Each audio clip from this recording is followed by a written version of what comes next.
This is Brandon Parker, and you're listening to the Legends of Land show, where I deconstruct the tactics of elite land investors so you can scale smarter and close more deals. My guest today is Daniel Apke, a land investor, educator, and founder of Land Portal, one of the fastest growing data tools in the land space. In just 2 years, Daniel and his brother flipped over 500 properties and generated $5 million in revenue. But what's more interesting is how they did it. In this conversation, you'll learn why Daniel scrapped a $20,000 custom CRM and the simple system that outperformed it, the biggest mistake land investors make when hiring and how he solves it with a single mindset shift, how to filter out 30% of your bad leads before your team ever even picks up the phone, what actually works in 2025, cold calling, RVM, omnichannel, and what's already fading, and how Land Portal's new pricing engine could change how blind offers get sent at scale. Whether you're doing 5 deals a month or just starting out, this episode will challenge how you think about systems, delegation, and data. So without further ado, please enjoy this wide-ranging conversation with Daniel Apke. Welcome back to the Legends of Land podcast. I'm Brandon Parker. Today I'm talking with Daniel Apke. He is the founder of Land Portal, which is an epic tool for land investors. I'm sure you've all heard of. Recently bought droners.io, and we're going to get into all of that. So let's jump right in. Daniel, you did 500 deals in 2 years with your brother. That's wild. So take me to the beginning. What do those early systems actually look like, and how did you do that without the wheels flying off? Yeah, man, excited to be here, and thanks for having me. To answer your question on 500 deals, we've always been action first and kind of create systems. We're not like engineer minded or anything. So my whole philosophy with business, I came from the e-commerce world first and had electric bike company. I sold that. And my whole philosophy, just the way I operate, was always like just attack and get the business early, and then the systems will kind of come along with that. And we use that approach in the land flipping business as well. We just put all of our resources on acquisitions early, especially in the earlier years. Like all of them were just on how can we get more deals. And we hired salespeople, title people, virtual assistants, a transaction coordinator, people to do all the major parts of the business. But the main thing we focused on was the acquisitions for a long, long time. Obviously doing 500 deals in a couple of years, you got to worry about more than just acquisitions, because your acquisitions pipeline full of things will break. You're not selling things fast enough, that you get lost in your CRM. It's a lot of moving parts and pieces. The biggest thing is just surrounding yourself with the right people, like when you're scaling like that. And number one, when you're trying to keep track of that many deals, you need really, really good transaction coordinators or someone to just manage the pipeline. That's huge, because obviously it can get lost so easily with 500 deals, especially when you have 50 to 100 deals at any given time. Some are selling, some are acquiring. That's always been my thing, is just surrounding myself with the best people that can help us keep those wheels on, essentially. And it didn't we didn't go from 0 to 500 like that. We went from 0 to 1 deal a month, to 5 deals a month, to 10 deals. And we just scaled up gradually. So as you're scaling up gradually, you add a little system here and there, you add some processes, you refine things, you get better. And it doesn't happen overnight. It takes a while but things aren't built overnight. So it does take time. That's a common theme that I've heard talking to some of the biggest land investors, is this idea of creating problems in the business to solve them, or building until a bottleneck becomes clear and then solving that. I think that I get caught up in, and a lot of people get caught up in, like, we want to automate everything and make this perfect system, but that's like a form of procrastination almost. It's like, so I love the idea. And that's common with people who get big, is they go for it, something breaks, and then all the resources go to fixing that. Yeah, you don't want to fix things before they break, unless you absolutely know they're going to break and it's going to be a problem and you're getting ahead. But early on, like, put your resources in where you know the money, where it makes the most sense for your business. It's like acquisitions at the time. When you're starting this business, try to acquire property. All your resources should be going to marketing, texting, all your processes on that side of the business. And then as you scale up, things will break, and then focus on those when they come up. You mentioned the getting lost in the CRM. So when you're bringing in deals at that level, what's your CRM look like, and what did it look like as you were scaling up through different levels? So we actually have used Airtable for a long time, and It was very basic at first, not very automated, but Airtable is a big company. I think it was under contract to sell for like $20 billion. That deal fell through, but it's a big company and they have a lot of third-party integrations, but there are tons of companies. With our other businesses, we use HubSpot. We had a custom guy from Canada build us a $40,000 CRM, and we started testing it out and using it, and it ended up, we realized we ended up doing what I said not to do, is which fix things when they're not broken. So we didn't even integrate it, and with that 40,000 just went to waste to build that. But we did learn, hey, what we have now is actually working fairly well and fairly organized. So early on, the CRM systems, and my brother's the one who creates and does all the CRM, so I'm not as versed in the technical side on the background of what's going on, but I do know we used Airtable, and we started with something very, very, very basic, just to track the deals. Are we buying it? Is it closed? Is it in title? Is it closed? Is it listed for sale? Is it pending on the disposition side? Just to track it simply, and then it'll go to different tabs, and you can see everything you have with all the links, all the documents are in it nice and clean. And then as you scale up, you really have to start automating things. I want to double hit on that point there, because I also spent over 20 grand on an Airtable build that I scrapped. And it's because I tried to automate before it's something that just needs to be really worked out manually. It sounds like what you're saying too. And then as you need things, automate and build them. But trying to imagine this grand CRM or process and then build it and put stuff through it's backwards. Yeah. It feels like the right thing to do, but it's not. And so, yeah, people listen to that, please. We've both done that. I'm sure it's pretty common. How do you surround yourself with talent? I think that's hard to do, and it sounds good. Yeah, it's probably the hardest thing to do. Like, I think it's easy to get a business to $1, $2, $3 million fairly quickly without talent, because you can do it through hard work, surround yourself with a couple of employees, virtual assistants, whatever. But to go from 3 to 30, to 3 to 10, to 3 to 15, it changes. And you actually need legitimate talent who can do things better than you can do it. And that's actually, if you're a top level entrepreneur, that's actually hard for a lot of things, to hire people that are going to do something better than you. As the founder, you care the most, you're going to put the most resources into it. But if you can find people that can do things better than you and then put them into those places, or find them to do it almost as good as you in some situations, because then it takes it off your plate, and then you can put your time and energy into something else. And that's what it's all about. It's just slowly filling in the gaps of where you don't want your time to be, essentially where you think the most valuable places to outsource are, and then putting your time in more valuable spots. But talent is very hard, and there's levels to it. You have your basic talent, which is just like the average employee. And then you have like your C-suite talent that can actually help organize plans and growth plans, and the CFOs and COOs of the world. And it just gets harder and harder as you go up the ladder. The more important the role is, the harder it is to really source the right person. And it feels like the more talented someone is, the less instruction they need. At some point, Exactly. You get up to that COO position, you'd be like, hey, we need a go-to-marketing, or a CMO, let's say, we need a go-to-marketing plan. And then they do the whole thing. Whereas if in the beginning, it's like you have a social media manager and you're like, I need you to post this on this and this socials. How do you think about paying for that talent? Like, at what stage are you like, I'm going to take money out of the business, my bottleneck is now better people?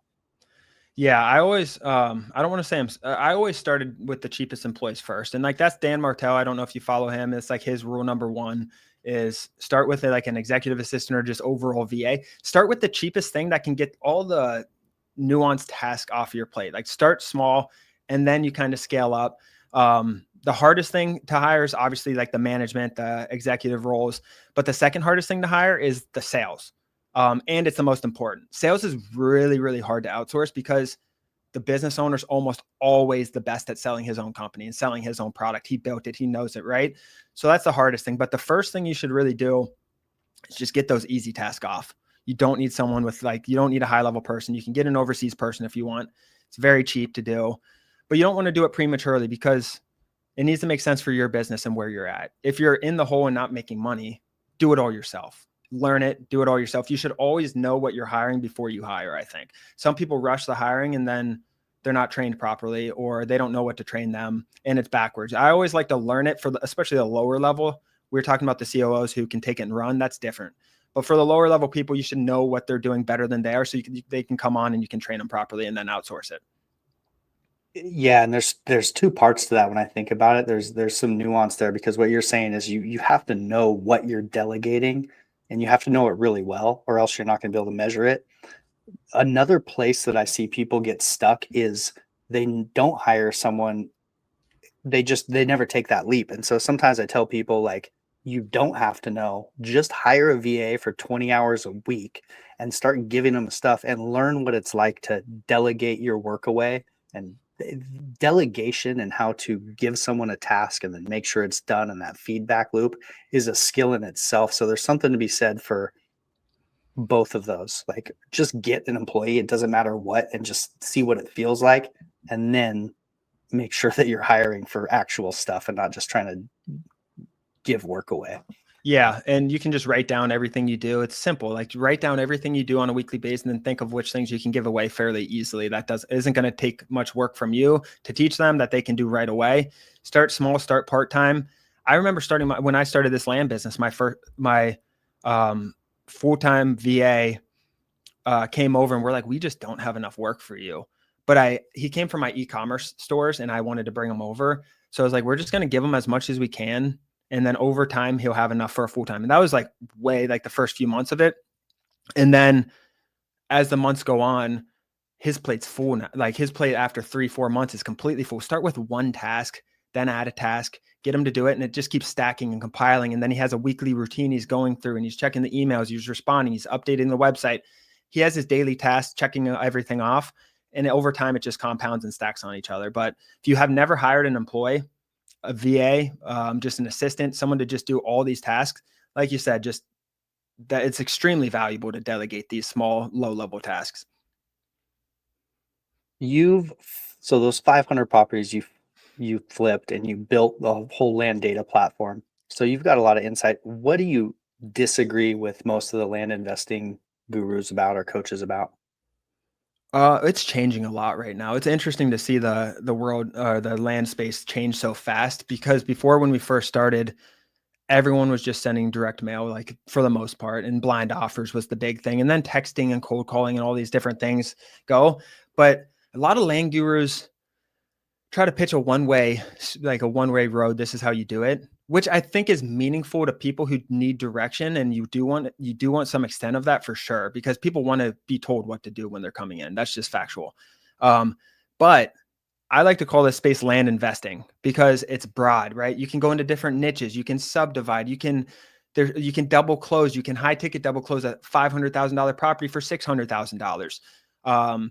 You can survey hack and split up part of land and only buy part of somebody's land. There's no definition to what this is. So don't stay in a box. Like the thing I see with the A players in this space, the very experienced players, are they kind of went their own route and they found their own direction and they found their own niches or whatever is working for them. And some of them have their own in-house cold calling team. Some of them have outsourced lead generation. Some of them do a combination of everything. Some of them just subdivide. Some of them do entitlements. They all find their own path. So stay very open. There's not one way to do it. And with all of these niches, it's like the research and what I see is people, they come in, they start doing low level flips. And then as they grow to 2 or 3 deals a month, they're like, okay, I want more expensive stuff. A lot of times that goes into subdivides. And then it just turns into this branch of entrepreneurial blue ocean where they just make up their own game plan. And those, yeah, like you're saying, those are the people that crush it. How do you Absolutely. think that data and research and the front end of the strategy plays into that? And like, obviously like a data, like land portal's a platform for that. Like how does that play in and how do people use that? It just land portal is just a tool to be more efficient in your business. Like it's going to help tremendously, but it all comes down to your ability also, just like any other entrepreneur. Like it's going to assist you in your journey, right? So if someone's going after subdivides, well, go on the land portal, target subdivides with using road frontage. You can target by road frontage. You can even target. We have a lot of people now that are targeting. We have nationwide MLS data. They'll target MLS data with a certain amount of road frontage in a certain acreage range, and they're attacking subdivides on the MLS because those people already want to sell. They're already listed, and they subdivide, the finances still make sense. So when I first started this business, there were no tools like this. I created a tool that was for my business, for those 500 properties we flipped in 2 years. I created a tool for that. And we attacked the things we couldn't get elsewhere, right? Because we were pulling from different data softwares that you just pull county records. That's it. There was no land specific data at the time. So what we did, first thing we did, we're sending a lot of mail in Kentucky and Alabama and all these different states. 30% of our properties would be landlocked half the time in some of these Alabama counties. Kentucky, 20%, 30% would have mobile homes or structures on it, but the county says it doesn't. So why does it have that? Wetlands, sloped properties, you have the ability to filter by buildability on the land portal. So we really just went down a list of what we want in our business, and we built it for ourselves. We didn't even know we were going to go to market or how this was going to turn out until we realized everyone else wants this. But we built it for ourselves just to get the cleanest data. Because there's one pet peeve I had, and I hated this. When someone would call me, a lead would call me, and they'd be so interested in selling. And I would answer the phone, and I'm talking to them. I'm asking why they're interested to sell, and they're ready to go. 10 out of 10 on a heat level, right? And then I pull up the map. I'm like, oh, it's landlocked. Oh, it's wet. It's in a flood zone. We don't have that anymore. You don't need to deal with that. And that was a huge issue. And we were sending so much direct mail is 60 cents for thousands and thousands and hundreds of thousands over time of records. And it's just a waste of money. But more importantly, it's a waste of time, because these calls are calling in. You're wasting your time. It's going in your CRM. Your analysts looking at it, reviewing it. It's just a waste of space. And that's what we wanted to eliminate. Yeah, that's a huge. We've been cold calling for 2 years, and so I saw a lot of data come in, and we were at one point like 30% of the properties were either landlocked or flood zone, and it's obvious. It's like, oh, the people who want to sell are the people who have a property they can't sell. So when someone Yeah. calls up, they're like, oh, a sucker. Let me see if they'll take it. And so it's Yep. like you have a third of your leads that are coming in looking for a sucker, and yeah, that is a huge solution. I mean, that's for someone like me pulling data that's not landlocked or flood zoned, that's 33% more efficient with our leads, and that's an insane change. So, Yeah. And we big kind of time just on that. added things. We listened to the community on what to add, because obviously we have our own business doing that. But we quickly found out when we released the software that other people have their businesses and they do things a certain way. And you start hearing requests of what people want, and 20 people requested this one month. And then the next, you know what I mean? So we're literally, the way we build our software is just listening to what you guys want, listening to what we hear over and over again, and then putting it in a prioritization list for our developers. That's how it was built. It wasn't built like the starting point was that 500 properties that we flipped in 2 years and using our knowledge internally. But once we had the base and foundation, we just use the community now and the people of land to tell us, hey, what are you looking for in this space and what do you want on this platform? What do you think is going to happen in the next year to 2 years in the land business with data platforms? There's a lot of tools out there. People are creating all kinds of interesting stuff.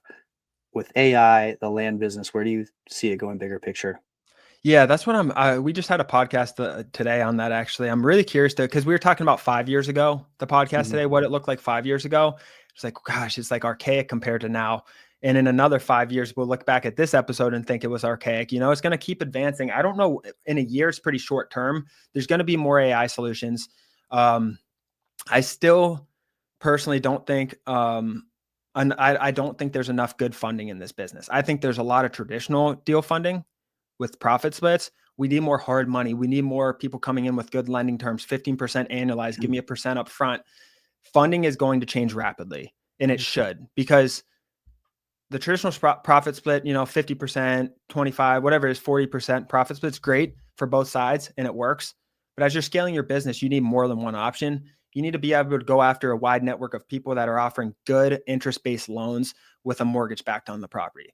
Mhm. I think that's only 10% of the way to where it's going to get. And I think there's a lot of room for good funding to come in.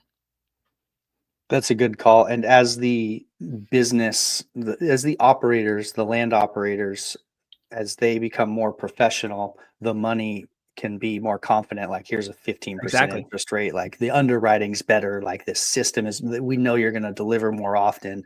Risk goes down, more money comes in. And so, For sure. yeah, that's a great call. I hadn't really considered that, but that's such a bottleneck too. That's one of the main bottlenecks that people hit is, okay, now where am I going to get money?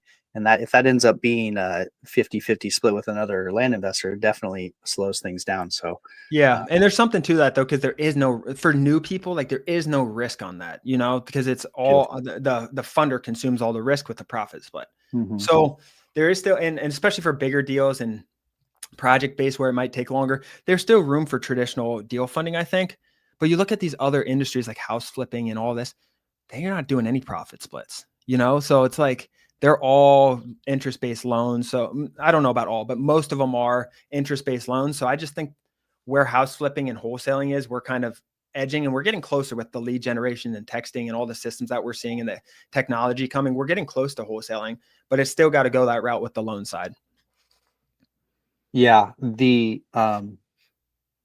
something else that they do in wholesaling is they'll leave a little meat on the bone with cash, like operating capital for the wholesalers, which we don't see often in land right now. But let's say you're buying a piece of property for $100,000 and you're going to flip it for 170 or something. The lender in wholesaling might give you 115,000, and that 15,000 is kind of like operating capital for you to fix up the property and things like that. So Good point. that cash flow, keeping that cash flow cycle moving is critical too. And so there'll be some really interesting developments. People in the right spot, get the right funding, can be a competitive hack, especially when it's early, before a lot of people, before it's real easy to get. Yeah. People who find that are probably going to put themselves in a good spot. Yeah. I connected my friend he funded a lot of our deals the last 18 months or so. And he did a good 15% loan for us, paid deferred. So you don't pay monthly payments back on it or anything. So when the property sells, we pay it back. And since we're going after bigger deals and not as many, I started referring him to some people that I knew in just the land communities that I thought would be a good fit for those loans. And I introduced him like 3 people and he's already got 15 to 20 deals submitted to him in a week or two, just because of how high the demand is. And that's what really opened my eyes. That's a good point. And if the best people for this is like successful dentists. I have a few dentist friends who just crush it, and they're pretty entrepreneurial, but they're dentists, so they don't really have time to actually start a business. But like you offer them something, like they're like, yes, please. Like I'll give you Absolutely. all the money here. How much do you Yeah. They want? don't see this return in the market. You know what I mean? Yeah, for sure. For sure. So there's definitely capital out there if you're looking in the right places. That's a cool angle. Um, So you generate a ton of leads. What does your team do to separate tire kickers from real sellers? A lot of that is salespeople have every salesperson has their own ability to do that. A set of questions always helps, but once you have a little bit of experience, you can quickly tell if someone's tire kicking or not, like very, very quickly whether it's the tone of their voice. Sometimes they just call and they ask, they want 400,000, you offered them 40. Okay. Obviously that's not going to work. We can't get up there, but a lot of it's just experience on that. We do ask a set of questions, like, especially our answering service, asks very basic questions. Are you interested in selling your land? Yes or no. It's very straightforward and answering servicey, but yes, basic questions and can hear the recording and listen to it. But are you interested in selling your land? Are you ready to move forward with the offer you received? Do you have any questions on how the process works? That type of stuff. And you just see the response. And based on how they respond, a lot of times you just get that feeling. I think that's one of the things that just comes with 10 to 20 calls like it. And you have that feeling now. And does that look like, just process wise, the acquisitions manager that's landing in CRM, they're listening to the recording, deciding if they're going to follow up with it or not, and then pushing it somewhere else in your CRM? Or what's that actually look like? Yeah. So there's like no, it's like, I'm not interested in selling. I'm not ready to move forward. That's like no. But you always want to look at the transcript of it. We don't actually you can listen to the recordings. We have them in there, but you'll want to look at the transcript to see what they actually say. Cause if not, you're relying on the answering service, so you want to make sure, that you're accurate with it. So yeah, it goes to the salespeople. The yes is what we call them. Yes, because they answered yes to the questions, are the hottest leads. They all kick to the salespeople, and the salespeople call them back. And their job's to close the deal. Essentially, we do a lot of blind offers, so they have a offer price in there. Salespeople call with the property in front of them, ask them questions, try to gauge them. If they're hot, they'll try to close them right there, obviously. But a lot of them need negotiations, take a little time. Maybe we got to go up a little bit on price. Maybe we have to close faster, whatever it is. And they just really work with them based on those notes. But that's just to gauge the lead right away, so it doesn't go directly to a salesperson, just so we have one 24/7 answering, and it's always going to be answered. And then two, some information to keep data on as we move forward. And so there's a lead manager or someone in between the answering service and the acquisitions manager who's looking at the transcript and deciding. Yes. No. So we have a virtual assistant that always goes through and kind of confirms everything that they see in the Airtable, and then they'll put it over into our salesperson's tab in Airtable, and then the salesperson will go in, and there's different stages in sales table for the sales specifically, and that's like their new lead stage, and then they'll see the notes, and then it's their job to get back with them. What's a ballpark conversion rate on leads that make it to your acquisition manager? Direct mail. It's a good question. And that's changed a lot over time and based on the deal sizes we do as well. I feel like direct mail was like a 1 to 10 to 15 on direct mail, roughly. Mm-hmm. What did it cost? It cost us anywhere up to $1,300 or so to get an acquisition, $1,300 to $2,000 to get an acquisition historically. So really, if we have 10 to 15 different direct mail blind offer leads, we'll close one of them. And have you expanded into anything outside of blind offers, texting, cold calling, RVM, anything like that? Yes, texting. We haven't done RVM. I've been talking a lot with the lead mining pros, Nick, and brought him in, and he's doing some education with us and stuff right now. I believe in all of it. Listen, they're all, the only one I'm not as familiar with is RVM. I know it works though. I'm just not personally as familiar with it, but the pillars like texting, cold calling, mail, those aren't going to go anywhere. So when you ask me about the question of where this business is going, those three are always going to stay around. And the more people go into texting and they go into cold calling, the more opportunity is going to come back around to direct mail. Direct mail got saturated, right? That's why people went to texting and cold calling more and more. But then what's going to happen, it's going to shift back and it's eventually going to balance out. So I just think those three pillars are always going to stay around. Things are going to change a little bit. But like you talk about, how do you reach people? You call them, you text them, or you mail them, anyone. And that's not changing anytime soon. Yeah, I look at cold calling and I saw the wave happen when we first started when I was doing cold calling for land deals. There was no one cold calling. It wasn't even a thing. Land caller hadn't even started yet. We were just launching, and no one cold called. I mean, there was people that kind of did it on the side, but now there was like this wave. It became really popular, and now it's dipping back a little bit. But like you're saying, there's like waves of what's popular and what's working. And I like the idea of mailing, cold calling, texting, and just almost a little bit of an omni-channel approach. Yes. The only difference I see is that I feel like people should keep it simple until they're ready. You know, sometimes people come in and they want to mail, text, and cold call all at the same time to kick it off. Right. But there's like each of those has its own lead management process, and so it can get messy. And so a lot of times it's like, just do blind offers to start, get your systems going, and then, hit another channel. I think Hormozy says like more, better, new. Yeah. And especially if you're in one of those three that are proven, if it's not working for you and you're texting or mailing and it's not, you got to look internally because other people are doing it successfully. These are all three proven things. Master one before, like you said, that's a really good point. I'm glad you say that because we have the same issue that we see as people come in and they try to do 2 or 3 channels at once, which is really, really, really difficult, right? Master one before moving on for sure. Get a deal, understand the systems, have your processes in place, and then consider another route. Yeah, we need to bring in the Bruce Lee, afraid of a man who does one kick 10,000 times. Yeah. meme for this one for sure. It's true though, for sure. Yeah. What's a great follow-up look like? And where do you think most investors drop the ball on follow-up? Most investors drop the ball just in sales in general. Follow-up's a part of that, but either people just aren't good at sales, to be honest. And the people who are good have a major advantage in this business because it is very sales focused. And it used to be like, people used to say when I first started this business, it's all about the blind offer. Like your analyst is your way you price land is your salesperson. And there is something to that because an engineer with no sales background can come in and still do really well in this business, no doubt. But if you can get on the phone confidently, qualify or disqualify someone fast, build rapport with them, and follow up over time, there's so much value to that. And it comes down to your sales ability. And if you don't have the sales ability, you can, a D salesperson can become a B minus, a B salesperson, and do very, very well.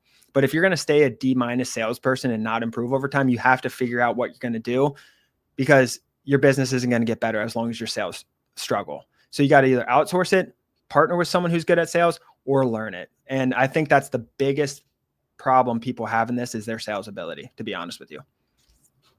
Yeah, that lines up with this theory that I've been kicking around, that so where we're at is we've had a influx of us newer land investors, and a lot of coaching, and a lot of people sending out their first 1,000 or 5,000 mailers, and then not following up real well, or just not real professional. And so there's a lot of land sellers who have been essentially burned by poor follow-up.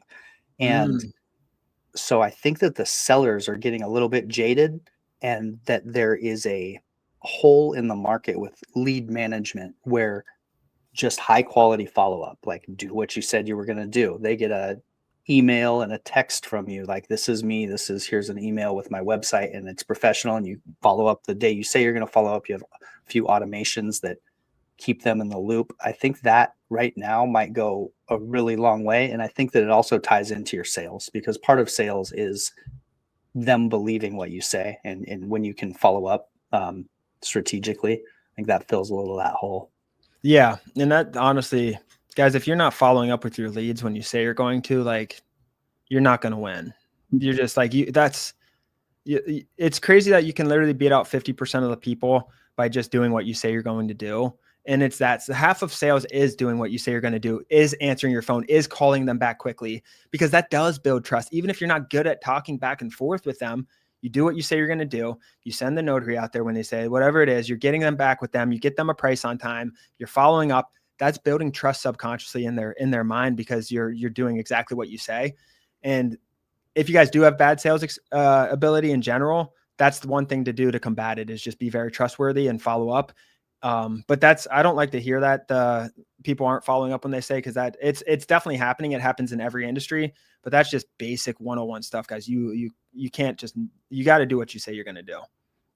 Yeah. And the reason I say that is from listening to, thousands and thousands of cold calls. There's a lean towards this answer that we get more often now of, yeah, I've got a bunch of calls. I've got mail too. No one follows up.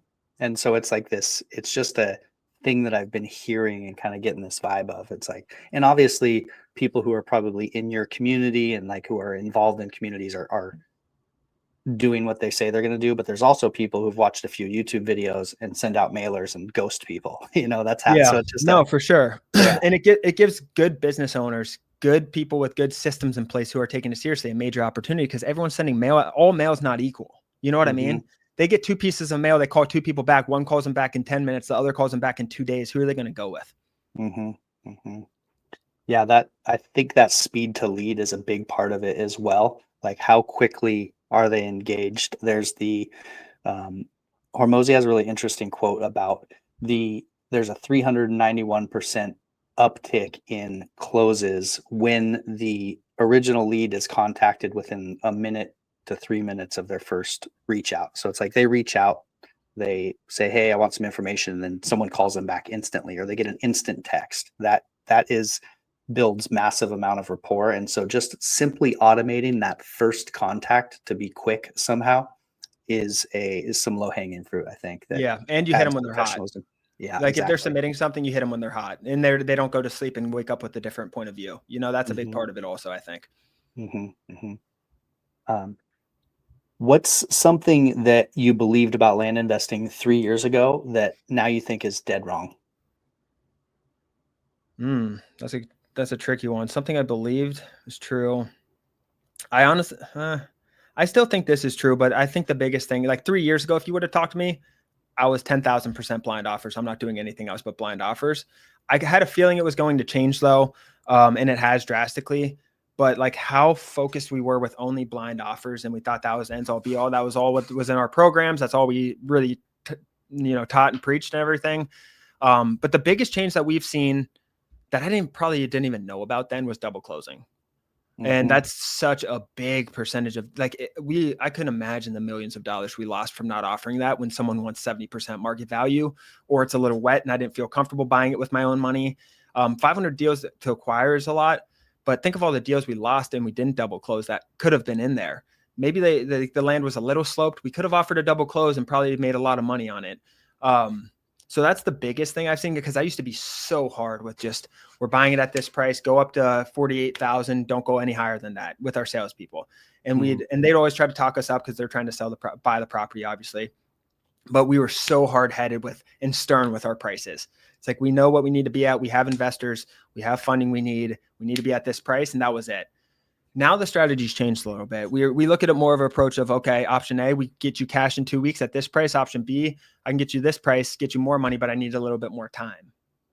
So I think the hybrid approach for the acquisition method changed a lot over that 3 years.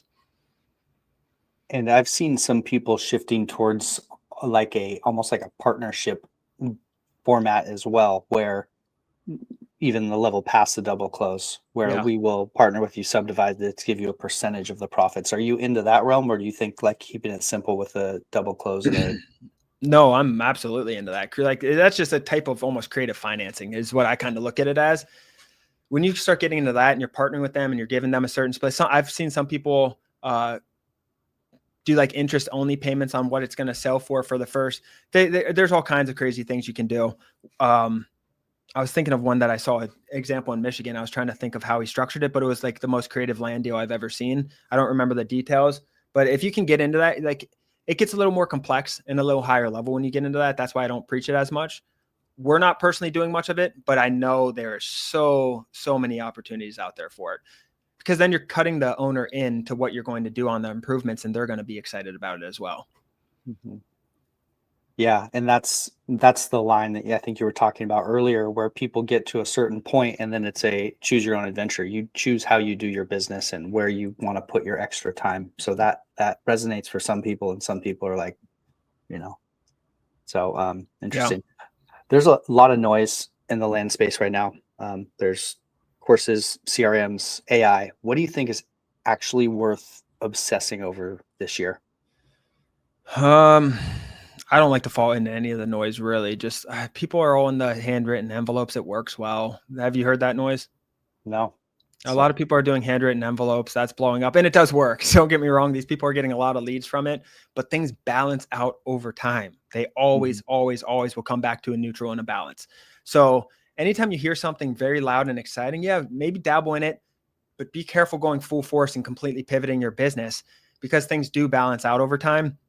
I like I said, I like to stick to the main foundations of business, have extremely good negotiation and sales abilities, and stick to those 3 pillars of acquisitions: texting, cold calling, mail. If you do those very well, I don't care what noise comes in the way, you're not going to lose. Like, if you just get good at those simple things, very simple, and then noise comes, maybe you get some efficiency things here and there and test different things out and they work really well for your business, dabble it, but do 10, 20, 30% of your marketing spend on it. Don't completely shift. There's too many people in this in general. It's not this space. There's too many people who are always looking for the next and best thing. It's like, we know what works. We know what's going to continue to work. Yes, dabble in different things, experiment, see what works for your business. But a lot of the noise is just noise at the end of the day. And with Land Portal, how do you not chase shiny object syndrome and make sure that you're kind of delivering the next best feature that people are asking for? Well, so I categorize it. You can make a lot of money in SaaS selling high perceived value things that people, you add a little AI sticker on it, but it really doesn't do that much. It's high perceived. I'm going to select your market for you. Think of that. I'm going to tell you what market, my system's going to tell you what market to select for you. Think of the perceived value there, but think of the actual value, because then it's telling everyone the same markets and everyone has the same criteria. So think of the actual value. So I like to look at things that first off have, even if they're not as high perceived value, which means you won't make as much money in SaaS off of it, but have tremendous actual value to the users. That's the first thing I look at, is the actual value versus the perceived value. Obviously you want very high, like we had a comp report released about 3-4 weeks ago. It's an AI comp report. It actually is AI. So it's not just some random sticker. We have a machine learning team. but that actually estimates the price for you, and it gives you a TLP at the land portal estimate. And it's been very, very, very good so far. But that was one of the things where I'm like, this is very, very high perceived value. And my goal is to make it very, very high actual value as well. So I always look at those two things, like what's high perceived value and what's high actual value, and get to those first. That makes sense. With the market selection, I hadn't thought of that angle, but that's a really interesting angle. It's almost, yeah. Wow. Okay. You offer someone a market selection tool would have done like just an AI little piece, select a market for you. You can charge $1,000 a month for it. But my opinion on the longevity of this business is that's not going to help you. So I'm not going to do it. It's a low actual value in my mind. With the comp report, that is high value. That's one of the biggest pain points that I've seen our clients have when they want to look at leads, they want to get to them fast, but then do you just call them without comping? Do you comp and then call them, but then you sacrifice, spending a bunch of time before every phone call when a lot of the phone calls aren't fruitful? So the the land portal estimate, I think you call it a land portal price.